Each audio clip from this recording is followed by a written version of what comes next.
नमस्कार मित्र आणि मैत्रिणींनो, मराठी हृदयस्पर्शी कथा चॅनलमध्ये तुमचं खूप खूप स्वागत आहे.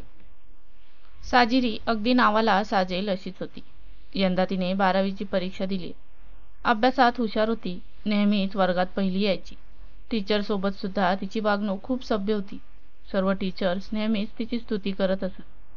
प्रत्येक एक्झामच्या रिझल्ट दिवशी सर्व टीचर्स, तिचे सर्व फ्रेंड्स आणि पॅरेंट्स या सर्वांसमोर तिचे कौतुक होत असे. आई वडिलांना सुद्धा तिच्यावर खूप अभिमान होता. आपली मुलगी एक ना एक दिवस नक्कीच आपलं नाव करेल अशी त्यांची नेहमीची खात्री होती. घरी लहान भाऊ बहीण होते, त्यात साजिरीच मोठी होती आणि तसाच ती आपल्या लहान भाऊ बहिणीसमोर आदर्श ठेवत होती. तशी साजिरीची सर्वांसोबत प्रेमळ वागणूक होती. लहान असो किंवा मोठा, सर्वांशी तिची अगदी सौम्य वागणूक असायची. पण म्हणतात ना, प्रत्येक माणूस हा सारखा नसतोच. साजिरीचं सुद्धा काही असंच होतं. तिला आधीपासूनच मुलांपासून दूर राहणे पसंत होते. राग असं काही नाही, पण जेव्हा तिच्या वयाच्या मुली मुलांसोबत बोलायच्या, मस्ती, हसणे, एकत्र गप्पा गोष्टी करीत असं, तेव्हा साजिरी मात्र अभ्यासात रमलेली असे.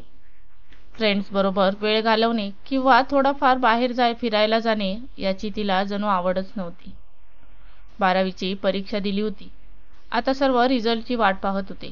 साजिरी सुद्धा मे महिन्याच्या सुट्टीचा आनंद घेत होती. घरी आई वडील भाऊ बहीण होतेच. दिवस हळूहळू निघून जात होते. पण आता मे महिना संपत आला होता. जून महिना तोंडावर आला होता. आता मात्र साजिरीच्या मनात पेच पडू लागले होते. काय होईल? रिझल्ट काय लागेल? मी सर्वांच्या अपेक्षा पूर्ण करू शकेन की नाही? हे सर्व विचार तिच्या मनात चालू होते. घरी सुद्धा वातावरण तसेच होते. मात्र कोणी ते व्यक्त करीत नव्हते. उगाच जास्त चिंता वाढायला नको म्हणून आई बाबा कोणीच तिला काहीच जाणवू देत नसत. अखेर रिझल्टचा दिवस आला. सकाळपासूनच साजिरी आणि तिच्या घरचे, एवढंच काय, स्कूलमध्ये सर्व टीचर सुद्धा रिझल्टची वाट पाहत होते. साजिरी एकदा घरातील भिंतीकडे तर एकदा घड्याळाच्या धावत्या काट्याकडे पाहत होती. 12 वाजले. सर्वांची बेचैनी वाढत जात होती. तितक्यात स्कूलमधून फोन आला. साजिरीच्या वडिलांनी फोन उचलला. कधी बाबा फोन ठेवतील आणि कधी रिझल्ट सांगतील अशी हुरहुर तिच्या मनी चालू होती. वडिलांनी फोन ठेवतच मोठ्या आवाज करत म्हणाले, आपली साजिरी जिल्ह्यात पहिली आली आहे. 98% मार्क काढून तिने आपल्या सर्वांचं नाव उज्ज्वल केलं आहे. साजिरीचा सुद्धा आनंद गगनात मावेना झाला होता. घरी वेगळीच रंगत आली होती. सकाळपासूनच व्याकुळ वातावरण आता आनंदीमय झाले होते. इतक्या छान गुणांनी पास झालेल्या उत्साहामुळे बाबांनी शाळेत आणि आजूबाजूला पेढे बर्फी वाटली. आईनेही छान स्वयंपाक केला. आता ठरल्याप्रमाणे साजिरीचे बाबा म्हणाले, मी तुला उद्याच नवीन मोबाईल घेऊन देईन. साजिरीही काही न बोलता बाजूला गेली. तिचा हा पहिला स्वतःचा मोबाईल असणार होता. दुसरा दिवस उजाडला. आई बाबा जाऊन मोबाईल खरेदी करून आले आणि आणून साजिरीच्या हाती दिला. मोबाईल पाहून तिचे लहान भाऊ बहीण सुद्धा खूप खुश झाले. आता तिची फर्स्ट इयरला ॲडमिशन घेण्याची प्रोसेस सुरू झाली होती. चांगले शिक्षण घेऊन छान असं भविष्य बनवावं, तसं तिचं लहानपणापासूनच डॉक्टर बनायचं स्वप्न होतं. तशी तिने पावले सुद्धा उचलली होतीच. म्हणूनच तिने 10वी नंतर सायन्स शाखेतून प्रवेश घेतला होता. आता फर्स्ट इयरला ॲडमिशन घेतल्यानंतर कॉलेज चालू व्हायला 15 ते 20 दिवस होते. ती हळूहळू आता व्हॉट्सअपचा वापर करू लागली. स्कूलमधल्या ग्रुपमध्ये सुद्धा तिला जॉईन केले गेले. तिला स्कूलमधल्या 1-2 मुलांनी मेसेज केला. कधी आयुष्यात ज्या मुलांबरोबर ती एक शब्द सुद्धा बोलली नव्हती, त्यांच्याबरोबर तिचं बोलणं सुरू झालं. त्यातलाच एक समीर नावाचा मुलगा. अभ्यासात अगदी ढ, पण बोलायला व्यवस्थित होता. थोड्यापासून झालेली सुरुवात आता खूपपर्यंत गेलेली. तासनतास ती बोलू लागली होती.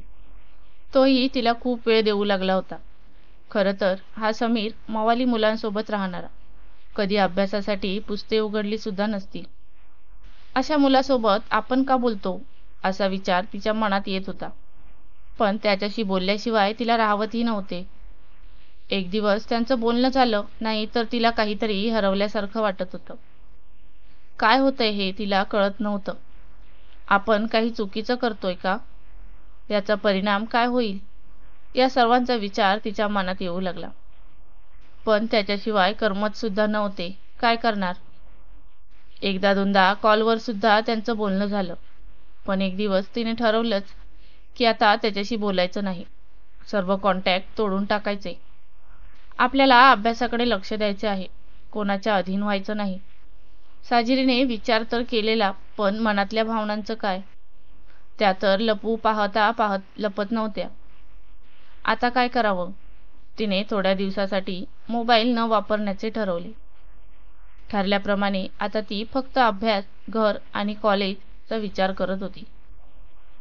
पण काहीही करून तिच्या मनात सारखे सारखे समीरचेच विचार येत होते. समीर सुद्धा तिचा मेसेज न आल्याने आणि काहीच कॉन्टॅक्ट न झाल्याने खूप घाबरला होता. काय झालं असेल? ती ठीक तर असेल ना? कुठे असेल? काय करत असेल? या सर्व विचारांनी तो चिंतेत आला होता. मुळात समीरला डान्सर बनायचे होते, पण आई वडिलांच्या जबरदस्तीने त्याने कॉलेजमध्ये ॲडमिशन घेतले होते. आपली आवड तो सोडू शकत नव्हता. म्हणून कॉलेज सुटल्यावर तो आणि त्याचे मित्र एकत्र डान्सची प्रॅक्टिस करत असत. रोजचं त्याचं ठरलेलं असायचं. कोणत्याही एका मित्राच्या घरी जायचं आणि गच्चीवर जाऊन प्रॅक्टिस करायची. आज मात्र समीरने कोणत्याच मित्राला फोन केला ना, कॉलेजला गेला ना प्रॅक्टिसला. त्याचा मित्र जयेश मुद्दाम त्याच्या घरी आला. काका काकू कसे आहात? जयेशने समीरच्या आईवडिलांना विचारले. आम्ही मस्त. तू आज अचानक इकडे? समीरच्या आईने विचारले. हो काकू, सहज आलो. मार्केटमध्ये काम होतं थोडं. विचार केला जाऊन येतो समीरकडे. जयेशने उत्तर दिले. हो, बरं केलंस. जा तुझ्या मित्राला भेटून घे. मी चहा आणते तुमच्या सर्वांसाठी, समीरच्या आईने म्हटले. हो काकू म्हणत जयेश समीरच्या रूमकडे आला. समीर खिडकीबाहेर बघत उभा होता. समीर, काय चाललंय राव तुझं? फोन करतोय कधीपासून, उचलत नाहीस. प्रॅक्टिसला पण आला नाहीस. जयेश म्हणाला. अरे काही नाही, तब्येत जरा ठीक वाटत नव्हती, समीरने उत्तर दिले. त्यावर जयेश म्हणाला. माझ्याशी खोटं बोलायला लागलास? बरं वाटत नसतं तर काकू बोलले असते मला. काय झालंय सांग मला. समीर क्षणभर थांबला. काहीच बोलला नाही, फक्त विचारत होता. साजिरी? जयेशने फक्त नाव उच्चारले. मग थोड्या थक्क अवस्थेत समीरने त्याला विचारले.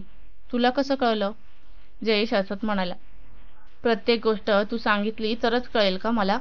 लहानपणापासून ओळखतोय तुला. तुला ती आवडू लागलीये हे कळलंय मला. ते सर्व जाऊ देत. सांग काय झालंय? असा का शांत बसला आहेस? काही प्रॉब्लेम झालाय का? त्यावर शेवटी समीर म्हणाला. किती दिवस झाले साजिरीचा एकही मेसेज नाही आलाय ना, ऑनलाईन आलीये ती. काय माहीत काय झालंय, कशी असेल, काय करत असेल, काही कळत नाही आहे मला. एवढंच ना? बस तू काळजी नको करू. मी माहिती काढतो. तिची फ्रेंड आहे ना, ती आमच्या इथेच राहते. मी विचारतो आणि तुला कळवतो. तू आता काळजी नको. मित्रावर सर्व सोड, जयेशच्या खांद्यावर हात ठेवत म्हणाला. हे ऐकल्यावर समीरच्या चेहऱ्यावर थोडं का होईना हसू आलं होतं. थँक्स यार जयेश. तुझं थँक्स नको मला. मित्रासाठी एवढं करू शकत नाही का मी? चल आता तू काळजी करू नको. मी सांगतो तुला रात्रीपर्यंत. येतो मी, म्हणत जयेश निघून गेला. एकीकडे मात्र साजिरी सुद्धा त्याचाच विचार करत होती. तिच्या मनात सारखे त्याचे विचार येत होते. तो सुद्धा माझी आठवण काढत असेल का? तो सुद्धा माझा असाच विचार करत असेल का? असे प्रश्न तिच्या मनात येत होते. समीर वाट बघत होता. रात्रीचे 9 वाजून गेले होते. अजूनही जयेशचा फोन आला नव्हता. मग मात्र त्याला राहावलं नाही, म्हणून त्याने जयेशला फोन केला. हॅलो जयेश, कुठे आहेस? फोन करणार होतास, केलास नाही. काय झालं? काही समजलं का? त्यावर जयेश म्हणाला. अरे हो, धीर घे. किती प्रश्न सांगतो. मी आता फोन करणारच होतो. मला आताच ऐश्वर्याने कळवले. आता ही ऐश्वर्या कोण? समीर म्हणाला. जयेशने कळवळून सांगितले. ती साजिरीची फ्रेंड. तुला बोललो होतो ना. ते जाऊ दे. साजिरीने मोबाईलचा वापर करणं सोडून दिलंय. व्हॉट्सअप सुद्धा बंद केलंय. समीरला काही सुचेनासे झाले. का बंद केलं असेल? काय झालं असेल? माझं काही चुकलं का? असे प्रश्न त्याच्या मनात घर करू लागले. काय करावं? एकदा भेट दिला. जयेशने मागून हळूच प्रतिसाद दिला. समीरला सुद्धा तेच वाटत होतं. पण काय करणार? भेटणार कसं तिला? ना घरच्यांशी ओळख, ना कधी भेटून बोलणार काय? आणि तिने विचारलं, तुला काय करायचंय? किंवा मी का तिच्या पर्सनल गोष्टींमध्ये बोलतोय? तर मी काय उत्तर देऊ तिला? तिच्या मनात सुद्धा माझ्यासाठी काही असेल का? या सर्व प्रश्नांची उत्तरं त्याला मिळत नव्हती.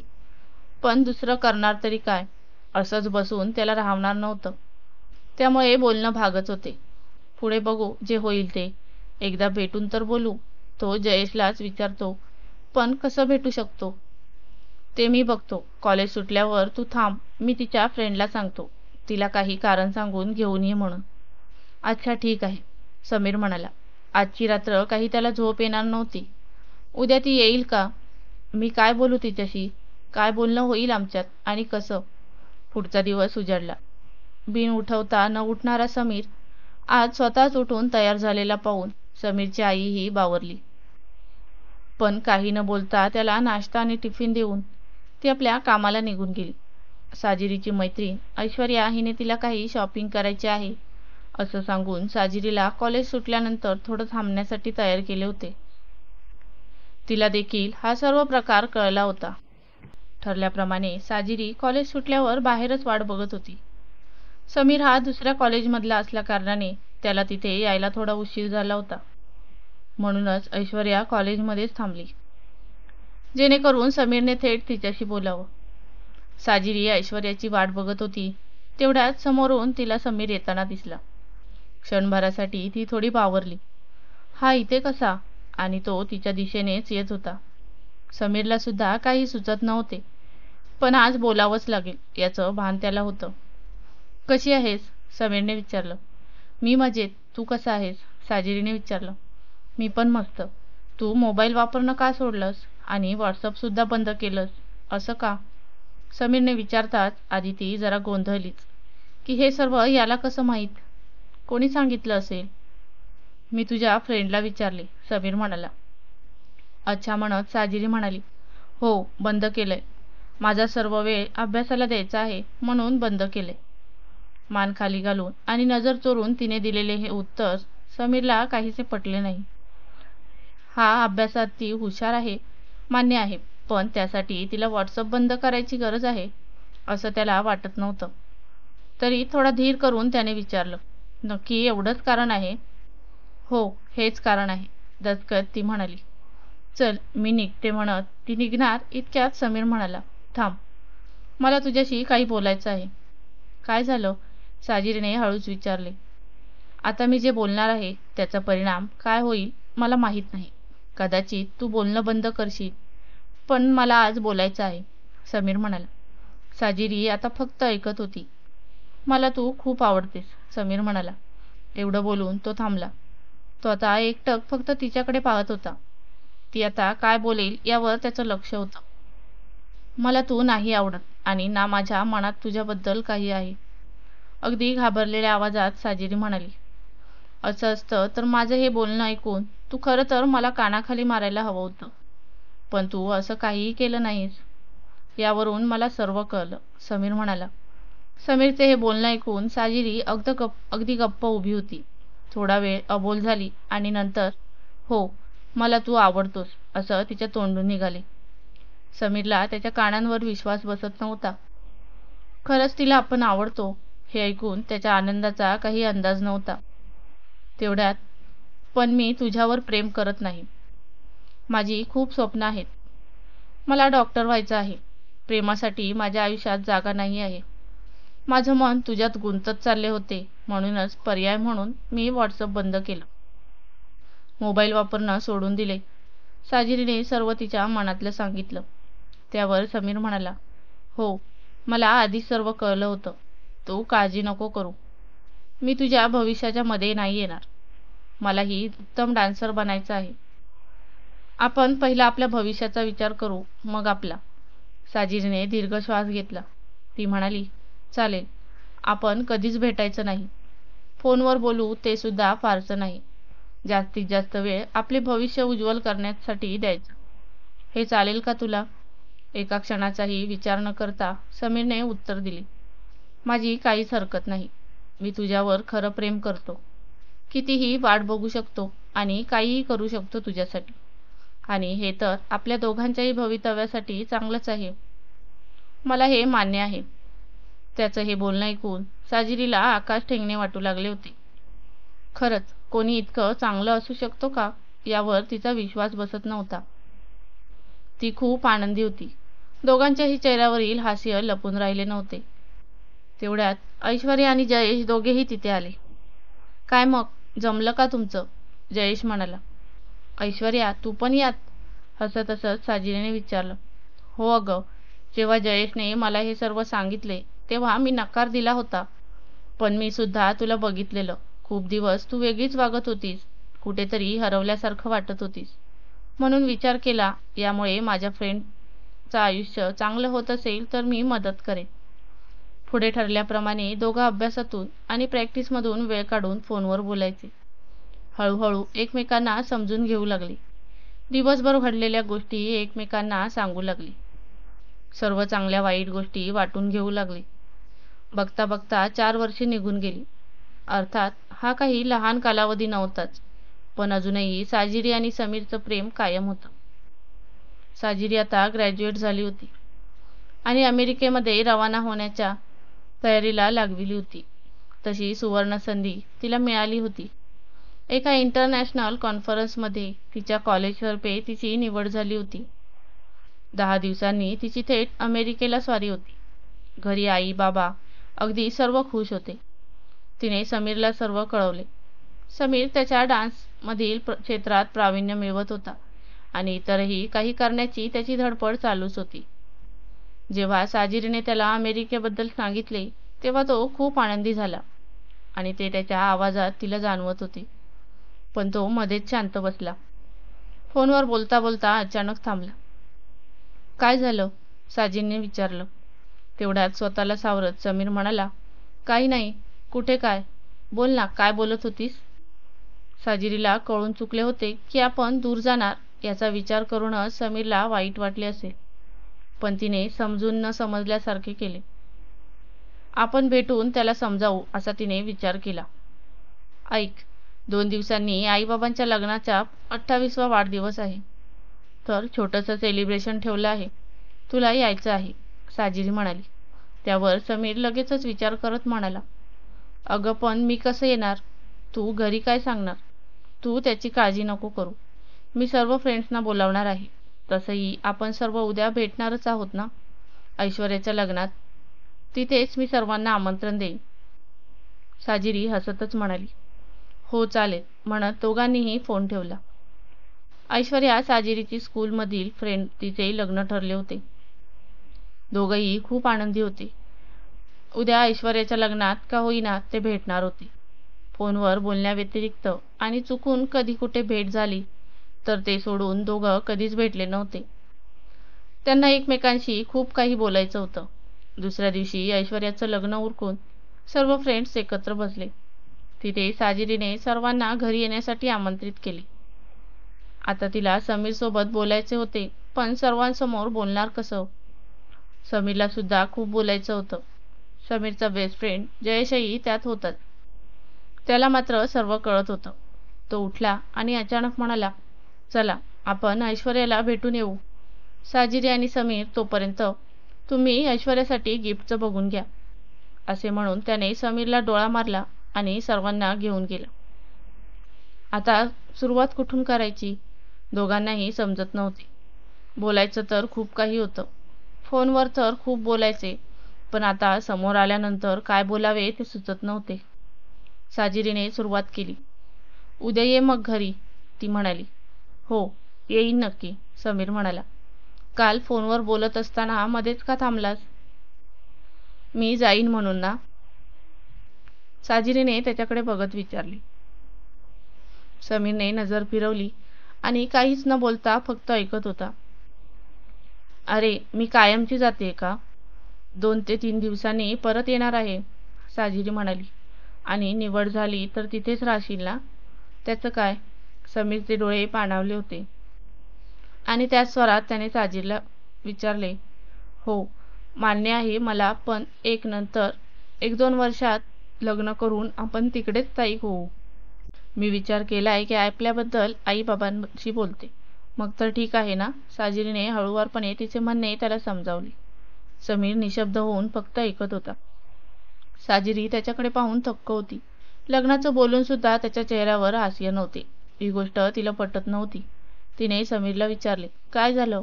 तुझे आई बाबा काही बोलले का तुला? नाही अगं, मी आधीच तुझ्याबद्दल घरी सांगितलं आहे. आई बाबा आणि कोणालाच काहीच हरकत नाही आहे. पण समीर म्हणाले. आता मात्र साजिरीला काही कळत नव्हते. मग काय प्रकार आहे? तुझे आई बाबा आपल्या लग्नासाठी तयार होतील का? समीरने आपले वाक्य पूर्ण केले. दोघंही एकमेकांपासून नजर चोरू लागले होते. कारण हा एक न सुटणारा प्रश्न होता. 2 मिनिटं दोघंही शांत होते. मुख्य कारण म्हणजे साजिरीच्या आई वडिलांना तिच्यासाठी एक खूप शिकलेला, सुंदर, सुशील आणि लाईफमध्ये सेटल मुलगा हवा होता. मुळात त्या दोघांना या गोष्टीचा फारसा फरक पडत नसला तरी तिच्या घरच्यांना पडत असेल याची दोघांनाही जाणीव होती. आपण नक्की समजावू त्यांना, थोडीशी अडखळत पण खूप विश्वासाने साजिरी म्हणाली. थोडी का होईना दोघांनाही आशा होती की सर्व नीट होईल. तेवढ्यात साजिरी म्हणाली, आणि हां, मी परवाच अमेरिकेला चालले आहे. सरांनी फोन केला होता. तिकीट बुक झालेत म्हणून. तर कदाचित आपलं उद्या पार्टीनंतर आता परत आल्यावरच बोलणं होईल. हो चालेल, व्यवस्थित जाऊन ये, मी वाट बघतोय. समीर तिचा हात हातात घेऊन म्हणाला. साजिरीच्या चेहऱ्यावर एक छानसं हास्य होतं. तेवढ्यात सर्व फ्रेंड्स तिथे आले. झालं का मग गिफ्ट तयार? जयेशने विचारले. हो झालं, समीर म्हणाला. ऐश्वर्याला गिफ्ट देऊन सर्व तिला भेटून घरी जायला निघाले. उद्या सर्वांना घरी घेऊन ये समीर, साजिरीने समीरला सांगत त्याला इशाऱ्यातच उद्या भेटू म्हणत निघाली. उद्याचा दिवस उजाडला. साजिरीने जाऊन आई बाबांना शुभेच्छा दिल्या. आज मात्र ती तयारी करण्यात खूप व्यस्त होती. रात्री सर्व पाहुणे येणार म्हटलं तर खूप तयारी बाकी होती. दुपारी अचानक स्वयंपाकघरात तिला चक्कर आली. आई खूप घाबरली आणि तिच्या बाबांना बोलवले. ते साजिरीला बेडरूममध्ये घेऊन गेले. चेहऱ्यावर थोडे पाणी शिंपडले. तेवढ्यात तिला शुद्ध आली. आईने पाणी प्यायला दिले. साजिरी, कसं वाटतंय आता? साजिरीच्या बाबांनी तिला विचारले. बाबा, मला काय झालंय? थोडा अशक्तपणा आला असेल. आता थोडं खाऊन औषध घेते, मग ठीक होईल, साजिरीने उत्तर दिले. त्यावर तिची आई म्हणाली, तू आता अजिबात काही करायचं नाही, फक्त आराम कर. कामाचं सर्व मी बघते. आईला मिठी मारत ती म्हणाली, आई, तुमच्या लग्नाचा वाढदिवस आहे आणि मी खूप काही ठरवलं आहे.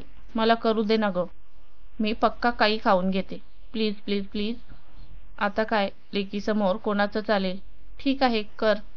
पण आधी काहीतरी खाऊन थोडा आराम कर. नंतर कर जे करायचं आहे ते, साजिरीची आई म्हणाली. हो आई, म्हणत साजिरीने थोडा आराम करायचं ठरवले. संध्याकाळ झाली आणि सर्व पाहुणे यायला सुरुवात झाली होती. साजिरी सर्वांचं स्वागत करत होती. तिची नजर सारखी दरवाजाकडे होती. तिची नजर ज्याला शोधत होती तो आता आला होता. समीरला पाहून ती खूप खुश झाली.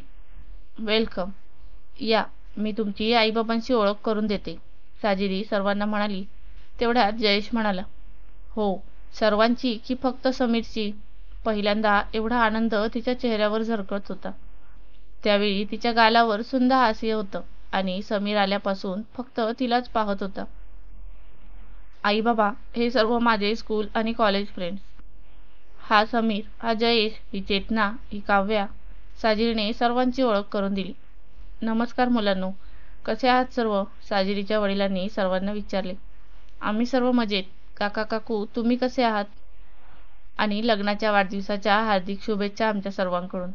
समीरने साजिरीच्या आईवडिलांना शुभेच्छा दिल्या. धन्यवाद बेटा. साजिरी यांचा पाहुणचार अगदी छान झाला पाहिजे. साजिरीचे वडील साजिरीला हे सांगून तिथून निघून गेले. हो बाबा, नक्की, साजिरी म्हणाली. अरे वा समीर, सासरेबुवा आणि सासूबाईंना आतापासूनच आपल्या बाजूने करून घेतोस का? जयेश समीरची छेड काढत होता. असं काही नाही, म्हणत समीर तिथून निघून गेला. केक कापण्याचा कार्यक्रम झाला होता. आता जेवणाची तयारी सुरू झाली होती. तेवढ्यात समीर साजिरीला बोलवतो. आज खूपच छान दिसतेस, समीर म्हणाला. हो का? लवकर पाहिलंस मला, साजिरीने रागात उत्तर दिले. पाहिलंय तर कधीच ग. आल्यापासून तुलाच तर पाहतोय, पण बोलायला मिळत नव्हतं. समीर तिचा राग घालवण्याचा प्रयत्न करत होता. हां, असू देत आता. नंतर बोलू, काम आहे मला. तू जेवून घे. मी आलेच म्हणत साजिरी तिथून निघून गेली. समीरला थोडं वाईट वाटलं, कारण ती थोडा वेळ सुद्धा न बोलता गेली म्हणून. पण आज खूप कामात आहे हे सुद्धा त्याला कळत होतं, म्हणून त्याने जास्त मनाला लावून घेतले नाही. सर्व पाहुण्यांचा जेवणाचा कार्यक्रम सुद्धा झाला होता. समीर सुद्धा निघण्याच्या विचारात होता. खूप वेळ झाला, आई घरी वाट बघत असेल, निघायला हवं आपल्याला, असं तो मनातच बोलत होता. पण हे सांगण्यासाठी त्याला साजिरी कुठे दिसत नव्हती. त्याने सर्वांना तिच्याबद्दल विचारलं, पण कोणालाच माहीत नव्हतं ती कुठे होती. त्याने खूप वेळा तिला फोन सुद्धा लावण्याचा प्रयत्न केला, पण कदाचित काही गडबडीत ती मोबाईल आपल्या रूममध्येच विसरली होती. समीरला सारखे त्याच्या आईचे फोन येत होते. लवकर घरी ये म्हणून आईने त्याला आधीच बजावले होते. साजिरीला न सांगता जाणे त्याला योग्य वाटत नव्हते, पण करू अशा वेळी हेही त्याला सुचत नव्हते. खूप उशीर होतोय आणि साजिरी सुद्धा सापडत नव्हती. थोडा वेळ वाट बघून अजून पाहिल्यानंतर त्याने विचार केला की निघतो आता. रात्री तिला फोन करून सर्व सांगेन आणि त्याने जयेशला विचारले की तू साजिरीला सांगशील का मी गेलो म्हणून. आईचे खूप फोन येत होते. खूप उशीर झालाय आणि ती फोन सुद्धा उचलत नाही आहे म्हणून. जयेश इतर सर्व फ्रेंड्स सोबत निघणार होता. हो चालेल, मी सांगतो, तू काळजी नको करू, जयेश म्हणाला. प्लीज हा, चल येतो मी, म्हणत समीर निघाला. शेवटी निघता निघता मनाची समजूत म्हणून एकदा बाल्कनीमध्ये बघतो, साजिरी तिथे असेल तर तिला एकदा भेटूनच जातो, असा विचार त्याने केला. तो बाल्कनीजवळ येताच त्याला काहीच आवाज ऐकू आले. तो आवाज साजिरीच्या आईचा होता, म्हणून त्याने आत किंचित डोकावले तर साजिरी सुद्धा तिथेच होती. तो मुलगा तुला आवडतो? काय करतो तो? शिक्षण किती आहे त्याचं? आणि सेटल आहे का? काय भविष्य आहे तुमचं? तू लग्न आम्ही बघू त्याच मुलाशी करायचं, समजलं? असे स्वर समीरच्या कानावर आले. त्याने साजिरीकडे पाहिले. ती आईचं बोलणं ऐकत होती. तेवढ्यात पुन्हा त्याला त्याच्या आईचा फोन आला. तसा लगेच तो तिथून निघाला. थोड्या वेळाने साजिरी बाहेर आली. तेवढ्यात जयेश तिथे आला. त्याने समीरचा निरोप साजिरीपर्यंत पोहोचवला. अच्छा, जास्तच उशीर झालेला आणि मी कामात अडकलेली. बरं केलं तो निरोप सोडून निघून गेला ते. थँक्स यार जयेश, साजिरी स्मितहास्य देत जयेशला म्हणाली. अगं थँक्स काय त्यात. चल आता आम्ही सर्व पण निघतो आणि उद्या निघणार आहेस ना कॉन्फरन्ससाठी? सांभाळून जाऊन ये. जयेशने साजिरीला शुभेच्छा दिल्या आणि सर्व घरी जायला निघाले. सर्व कामावरून शेवटी तिने मोबाईल हातात घेतला, पण दिवसभर तयारी करीत असल्याने खूप थकल्यासारखे झाले होते आणि ती तशीच झोपून गेली. सकाळी तिची लवकरची फ्लाईट होती. तिला सकाळ झाली तेव्हा जाग आली. आईने सर्व तयारी केली होती. बॅग आधीच तिने पॅक करून ठेवलेली होती. उठून तिची निघायची लगबग सुरू झाली आणि उशीर झाल्या कारणाने तिने मोबाईलकडे पाहिले सुद्धा नाही.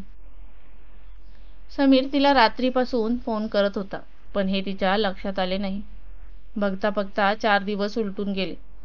समीर तिच्या फोनची वाट बघत होता. त्याच रात्री अचानक साजिरीचा फोन आला. हॅलो साजिरी, कुठे आहेस तू? किती दिवस झाले, किती फोन केले तुला. कशी आहेस तू? खूप कांगरलेल्या अवस्थेत समीर तिला विचारू लागला. 2 मिनिटांसाठी तर फक्त निव्वळ शांतता होती. तेवढ्यात साजिरी म्हणाली, आजपासून तुझा माझा काही एक संबंध नाही आहे. तू मला कधीही कॉन्टॅक्ट करायचा प्रयत्न करू नकोस. एवढं बोलून तिने फोन कट केला. अगं पण काय झालं ते सांगशील का? समीर बोलत होता, पण त्याआधीच तिने फोन कट केला होता. त्याने पुन्हा फोन केला, पण मोबाईल बंद येत होता. तिने असं का केलं असेल? काय झालं असेल? ती असं का बोलली असेल? असे कितीतरी प्रश्न त्याच्या मनात येत होते. काही सुचेनासे झाले होते. त्याने तिच्या घरी फोन लावायचा प्रयत्न केला, पण तोही बंद येत होता. दुसरा दिवस उजाडला तसा समीरने जयेशला फोन केला, कारण जयेशचा तिच्याशी काही कॉन्टॅक्ट झाला असेल तर. पण ते सुद्धा नाही. तो तिच्या घरी गेला तर घरालाही लॉक होतं. त्याने शेजाऱ्यांना विचारले. त्यांच्याकडून कळलं की 2 दिवसांपूर्वीच तिच्या फॅमिलीने शिफ्ट केलं. आता मात्र त्याला काही कळत नव्हतं. तो जणू आता स्वतःला विसरूनच गेला होता. 2 दिवसांनी जयेशला समीरच्या आईचा फोन आला. हॅलो जयेश बेटा, तू आज घरी येऊ जाशील का? समीर कोणाशीच काहीच बोलत नाही ना, त्याच्या खोलीच्या बाहेर पडत येऊन जरा बोलून बघ ना त्याच्याशी. काही झालंय का? तुला माहीत आहे का? समीरची आई म्हणाली. आता जयेश सुद्धा घाबरला. हो काकू, मी येतो आताच, तुम्ही काळजी करू नका, असे बोलून त्याने फोन ठेवला. तासाभरात जयेश तिथे पोचला. तो समीरच्या रूममध्ये गेला आणि आतील दृश्य पाहून तो अगदी भारावून गेला. पूर्ण रूम मधल्या वस्तू बिखरल्या होत्या. टेबल, खुर्ची, कपडे सर्व रूमभर पसरले होते आणि समीर एका कोपऱ्यात बसून होता. त्याला पाहून जयेशला राहावलं नाही. ए समीर, काय झालं? काय अवस्था करून घेतली आहेस? जयेश त्याला मिठी मारून बोलू लागला. समीरला जणू आता त्याचे अश्रू सावरता आले नाहीत. त्याच्या डोळ्यातून अश्रू वाहू लागले. प्रेमाने फसवलं रे, तिने मला धोका दिला. अरे पण झालं काय? समीरला पाणी प्यायला दे, जयेश म्हणाला. समीरने सर्व घडलेला प्रकार सांगितला. जयेशला विश्वास बसत नव्हता. साजिरी असं काही करेल याची त्यालाही कल्पना नव्हती. मी तिच्याशी बोलून बघतो, जयेश म्हणाला. तिचा फोन बंद येतोय. घरचा फोन सुद्धा बंद येतोय. मी घरी जाऊन सुद्धा पाहिलं. तिच्या फॅमिलीने तिथून शिफ्ट केलंय, डोळे पुसत समीर म्हणाला. जयेशला आपल्या मित्राला अशा अवस्थेत पाहवत नव्हते. अचानक काय झालं? तुमच्यात काही भांडण झालं का? जयेशने विचारले. नाही यार, काहीच नाही. तिच्या आईबाबांच्या लग्नाच्या वाढदिवसानंतर आमचं बोलणं झालंच नाही. समीर एवढं बोलून क्षणभर थांबला. काय झालं, बोल समीर, जयेश त्याला म्हणाला. समीर काहीच बोलत नव्हता. जयेश, समीर जोरात म्हणाला. त्या दिवशी रात्री मी साजिरीचं आणि तिच्या आईचं बोलणं ऐकलं होतं. त्या तिला म्हणत होत्या की त्या मुलाबरोबर तुला लग्न करू देणार नाही, तो तुझ्या योग्यतेचा नाही वगैरे. आणि त्यावेळेस साजिरीने आईला काहीच उत्तर दिले नव्हते. जणू तिला तेच हवं होतं. तिला मी इतका नकोसा झालो का रे? फक्त पैसा आमच्या प्रेमामध्ये आला का? असं कसं करू शकते ती? काहीही झालं तरी साथ सोडणार नाही असं बोलली होती. आता काय झालं? पळून गेली, सोडून गेली मला. जेव्हा पैशाचा प्रश्न आला तेव्हा सर्व प्रेम संपले का? समीरच्या बोलण्यातून त्याला झालेल्या वेदनांची झळ दिसत होती. जयेश, तू जा इथून, मला एकट्याला सोड प्लीज, समीरने जोराचा आक्रोश केला. अरे पण समीर, जयेश म्हणाला, पण त्याचा एकही शब्द न ऐकून घेता समीरने त्याला रूम बाहेर काढले आणि पुन्हा स्वतःला लॉक करून घेतले. 1 वर्षानंतर समीर अमेरिकेत शिफ्ट झालेला होता. एक फेमस बिझनेसमॅन म्हणून तो प्रसिद्ध झाला होता. साजिरी बरोबरच त्याची डान्सची आवड सुद्धा निघून गेली होती.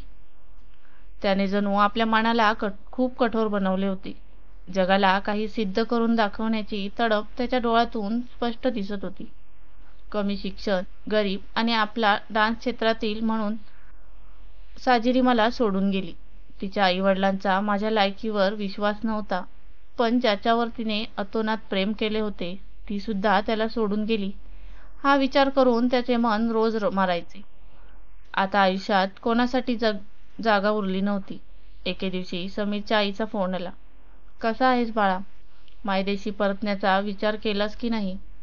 1 वर्ष होऊन गेलं रे, एकदा तरी येऊन भेटून जा, अगदी रडलेल्या स्वरात आई म्हणाली. समीरला वाईट वाटले, पण नाही आई, मी परतणार नाही, समीर कठोर आवाजात म्हणाला. आई डोळे पुसत म्हणाली, तू ठरवलं आहेस तर ठीक आहे. त्या एका मुलीसाठी तू तुझ्या आईबाबांचा सुद्धा विचार करत नाहीयेस. 2 दिवसांनी दिवाळी येते आणि दिवाळीच्या पहिल्या दिवशी तू इथे आला पाहिजेस, नाहीतर आम्ही तुझ्यासाठी मेलो असं समज, मनावर दगड ठेवून आईने समीरला सांगितले. कदाचित असे बोलल्याशिवाय आपला मुलगा ऐकणार नव्हता याची त्यांना पूर्ण जाणीव होती. ठीक आहे, बघतो मी, म्हणत समीरने फोन ठेवला. मायदेशी परत जाण्याची त्याची तयारी नव्हती, पण आता दुसरा पर्याय सुद्धा उरला नव्हता. तिथे पुन्हा त्याच आठवणी, तिचा चेहरा, त्या जागा आणि तीच माणसे यामुळे त्या आठवणी पुन्हा ताज्या होणार आणि पुन्हा मनाला ठेच लागणार. या सर्व गोष्टी समीरच्या मनात घर करून होत्या. पण आईबाबांसाठी मला जावे लागेल हे त्याला कळत होते. आता दिवाळीला घरी जायचे म्हणून खरेदी करावी लागेल. ऑनलाईन ऑर्डर करावी असा त्याने विचार केला. पण आईला मुळात दुकानात जाऊन घेतलेली वस्तू आवडते. समोर बघून तपासून घेता येते.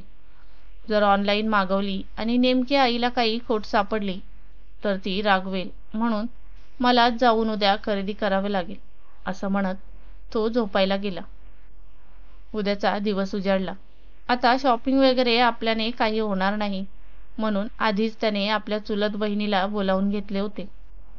समीर मॉलमध्ये पोहोचला आणि बहिणीची वाट बघत होता. इतक्यात तिथे ऐश्वर्या आली. लग्न झाल्यावर आपल्या नवऱ्यासोबत अमेरिकेत शिफ्ट झाली होती. साजिरी आणि समीर बद्दल तिला साजिरीने सर्व सांगितले होते. ती समीरला हाक मारणार इतक्यात तिने समोर पाहिले. एक मुलगा आणि एक मुलगी पळत त्यांच्या दिशेने येत होते. दोघंही एकमेकांवर प्रेम करत होते आणि समीर जवळ येऊन त्यांनी मदत मागितली की प्लीज आम्हाला लपण्यासाठी जागा द्या. आमचे आई वडील आमच्या प्रेमाच्या विरोधात आहेत. आमच्या मागे पोलीस आहेत आणि त्यांच्या हाती आम्ही लागलो तर आम्हाला आमच्या आई वडिलांकडे सोपवतील. तुम्ही मदत करा ना प्लीज. हे ऐकून समीर क्षणभर बाजूला गेला आणि त्याने एक फोन लावला. 5 मिनिटांनंतर तिथे पोलीस आले. हो, हेच ते दोघे असे समीर म्हणाला. पोलीस त्या दोघांना घेऊन गेले. मागून हे सर्व पाहत असलेल्या ऐश्वर्याच्या पायाखालून जणू जमीनच निसटली. एकेकाळी प्रेम म्हणजे सर्वस्व मानणाऱ्या समीरला इतके कठोर बनलेलं तिने पाहिले होते. हाच तो समीर का, ज्याच्यासाठी प्रेम सर्व काही होतं, ज्याने कित्येक फ्रेंड्सना आपले प्रेम मिळवून द्यायला मदत केली होती. तो समीर त्याने आज एका प्रेम करणाऱ्या मुलामुलीला पोलिसांच्या हाती दिले. आता मात्र समीरशी बोलावंच लागेल मनातच ऐश्वर्या म्हणाली आणि समीर जवळ गेली. समीर, तिने आवाज दिला. समीरच्या चेहऱ्यावर काही भाव नव्हते. हॅलो ऐश्वर्या, तू इथे कशी? तो म्हणाला. हे सर्व सोड आणि माझ्यासोबत चल, ऐश्वर्या म्हणाली. कुठे आणि का? माझं काम आहे आणि मला वेळ नाही कुठे जायला. समीरने रागात प्रत्युत्तर दिले. तुला यावं लागेल. तुला साजिरीची शपथ आहे असे ऐश्वर्या म्हणाली. कोण साजिरी? मी ओळखत नाही. माझा आणि तिचा काही एक संबंध नाही, समीर म्हणाला. हो, म्हणूनच ती तुझ्या आयुष्यातून गेल्यापासून तू स्वतःची अशी अवस्था केली आहेस. ते जाऊ देत सर्व. तुला तू केलेल्या प्रेमाची शपथ. चल माझ्यासोबत, ऐश्वर्या विनवणी करत म्हणाली. यावेळी समीरला नकार देता आला नाही, पण होकार सुद्धा दिला नाही. पण त्याच्या चेहऱ्यावर पसरलेली ती शांतता सर्व काही सांगून जात होती. ऐश्वर्या त्याला घेऊन निघाली. आपण कुठे चाललोय? समीरने विचारले. तू फक्त चल, कळेल सर्व, ऐश्वर्या म्हणाली. अर्ध्या 1 तासात ऐश्वर्याने एका घरासमोर गाडी आणून उभी केली. कुठे घेऊन आलीस मला? तुझ्या मैत्रिणीचा संसार बघायला, हसत समीर तिला म्हणाला. ऐश्वर्याने काहीच उत्तर दिले नाही. दरवाजावर जाऊन घंटी वाजवली. दरवाजा उघडताच समीरच्या चेहऱ्यावरचे भाव बदलले. काय करू त्याला सुचेनासे झाले. समोर साजिरीची आई होती. यांच्यामुळेच साजिरी मला सोडून गेली. यांनी आमच्या नात्याला नकार दिला म्हणून तिने नाते तोडले. हे सर्व विचार त्याच्या मनात येऊ लागले. चलात, ऐश्वर्या त्याला म्हणाली. जिने माझं आयुष्य बर्बाद केले, मी तिच्या घरी जाणार नाही, समीर अगदी रागावलेल्या स्वरात म्हणाला. पण त्याचे काहीही न ऐकता ऐश्वर्याने त्याचा हात पकडला आणि आत घेऊन आली. ये बघ, हिने तुला धोका दिला. हिने तुझं आयुष्य बर्बाद केलं. हिने, ऐश्वर्या म्हणाली. समीर समोरचं ते दृश्य पाहून स्तब्ध झाला. त्याला त्याच्या डोळ्यांवर विश्वास बसत नव्हता आणि डोळ्यांतून अश्रू वाहू लागले होते. तिथे साजिरी नव्हती. तिचा फोटो होता ज्याला हार घातलेला होता. हे काय नाटक आहे? साजिरीच्या फोटोला हार का घातला आहे? त्याचे अश्रू थांबत नव्हते. ऐश्वर्या, सांग ना, काय झालंय? काका काकी कोणी सांगेल का मला काय चालू आहे हे? आणि बोलता बोलता जमिनीवर पडला आणि जोरजोरात रडू लागला. साजिरीला ब्रेन ट्यूमर झाला होता. 6 महिन्यांपूर्वीच ती तुला काय या जगाला सोडून निघून गेली. धोका तिने तुला नाही, तू तिला दिलास. ऐश्वर्याने सर्व काही सांगितले. समीर काही बोलत नव्हता. मुळात बोलायला त्याला काही सुचतच नव्हते. मला का नाही सांगितलं तिने? समीर बोलला. ऐश्वर्या त्याचे अश्रू पुसत म्हणाली, तिने नाही सांगितले कारण ती तुझ्यावर खरं प्रेम करत होती. तुझ्यासारखं नाही. एका फोन कॉलने तू मानलंस की ती तुला धोका देऊन निघून गेली. तुला ऐकून त्रास व्हायला नको. तू तिच्यामुळे तुझं आयुष्य पणाला लावू नये म्हणून तुझ्या नजरेत वाईट बनायचं तिने ठरवलं. आणि म्हणूनच तुला फोन करून तिने हे सर्व सांगितले. पण तिच्या आईवडिलांचा नकार होता हे मी स्वतः ऐकलेलं. त्या दिवशी काका काकूंच्या लग्नाच्या वाढदिवसाच्या दिवशी काकी बोलत होत्या साजिरीला, तेव्हा मी बाहेरच उभा होतो. समीर पश्चाताप व्यक्त करत म्हणाला. त्यावर साजिरीची आई समोर येऊन म्हणाली, समीर, तसं मी तिला बोलले, पण तिने माझं ऐकलं नाही. तुम्ही दोघे एकमेकांवर खूप प्रेम करता आणि तिला तुझ्यावर पूर्ण विश्वास आहे असं तिने मला समजावले. आणि पैशाचा दर्जा प्रेमात काही एक फरक करत नाही हे तिने त्या दिवशीच मला समजावले. समीर एक दिवस खूप मोठा होईल आणि खूप नाव मोठं करून दाखवेल असा तिलाच तुझ्यावर विश्वास होता. तिने तिच्या बाबांकडून सुद्धा त्याच दिवशी परवानगी घेतली होती. मनातली गोष्ट पटवून देण्यासाठी ती कितीतरी वेळ आम्हाला विनवणी करत होती. तिचा तो विश्वास, तुझ्यावरचे ते अतोनात प्रेम पाहून आम्ही दोघांनीही होकार दिला होता. दुसऱ्या दिवशी ती अमेरिकेला जाण्यासाठी निघणार होती. ती मला बोलली, मी आल्यावर समीरला ही गोड बातमी देईन की माझे आई बाबा आपल्या लग्नासाठी तयार आहेत म्हणून. पण क्षणभरासाठी साजिरीची आई निशब्द झाली. नियतीचा डाव वेगळाच होता. ती गेल्याच्या दुसऱ्या दिवशी तिच्या टीचरने घरी फोन केला. साजिरीचा फोन तिथे जाताच बंद झाला होता. म्हणून टीचरने आपल्या फोनवरून फोन केला आणि हे सर्व कळवले. साजिरीला कॅन्सर आहे आणि तो लास्ट स्टेजला आहे. तुम्ही सर्व लगेच निघून या म्हणून आम्ही सर्व इथे आलो. अभ्यासापोटी डॉक्टर असून तिने आपल्या आरोग्याकडे दुर्लक्ष कसे केले याचं उत्तर अजून आम्हाला सापडलं नाही. एकदा तिला चक्कर सुद्धा आली होती पार्टीच्या दिवशी, पण काम करून थकली असेल असा आमचा समज झाला. डॉक्टरांनी सांगितले तिच्याजवळ खूप कमी दिवस उरलेत. हे वाक्य पूर्ण करत साजिरीच्या आई रडू लागल्या. समीरने तो फोटो हातात घेतला आणि त्याला कवटाळून रडू लागला. ऐश्वर्या त्याच्या जवळ येत म्हणाली, या सर्व प्रवासात तिच्याजवळ सर्व होते. तिचे आई वडील, फॅमिली, मी सुद्धा होते. कमी होती ती फक्त तुझीच. पण तुला काही कळू द्यायचे नाही यासाठी तिने आम्हा सर्वांना शपथ दिली होती. तू स्वतःला तिच्या मागे ओतून देशील आणि तू संपूर्ण आयुष्य तिच्या आठवणीत राहू नये म्हणून तिने स्वतः तुझ्यासमोर वाईट बनायचे ठरवले. आणि म्हणूनच त्या दिवशी तो शेवटचा फोन तिने तुला केला आणि फोन ठेवताच तिला तुटून रडताना मी पाहिले आहे. तिने दिलेल्या शपथेने आजवर अडवले होते, पण आज तुला मॉलसमोर असं वागताना पाहून मला राहावले नाही. तू अजूनही तिच्यावर प्रेम करतोस आणि ती शेवटपर्यंत तुझ्यावरच प्रेम करत होती. तरी तुझ्या मनात तिच्याविषयी इतका राग, तिच्यासाठी एवढा तिरस्कार मला नाही बघवला. म्हणून मैत्रिणीसाठी मी तिची शपथ मोडली. समीर आणखी जोरात रडू लागला आणि साजिरी, तू मला सोडून नाही जाऊ शकत.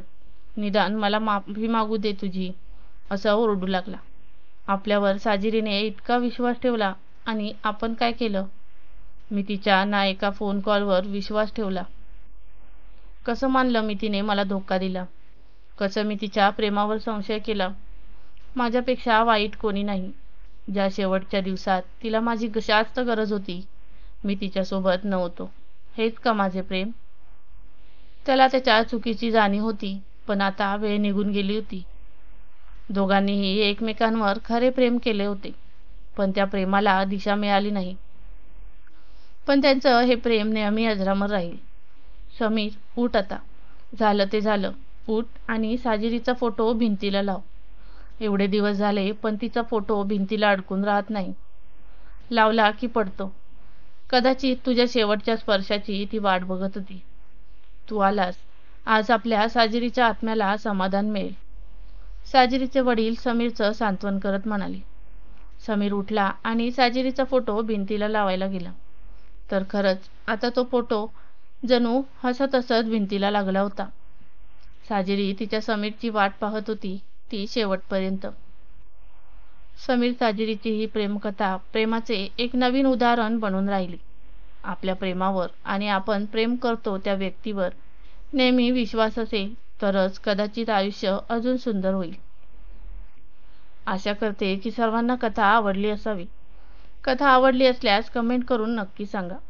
त्याचबरोबर चॅनलला सबस्क्राईब करून बेल आयकॉनचे बटन ऑलवर सेट करा, जेणेकरून नवीन व्हिडिओचे नोटिफिकेशन सर्वात पहिले तुम्हाला मिळेल. धन्यवाद.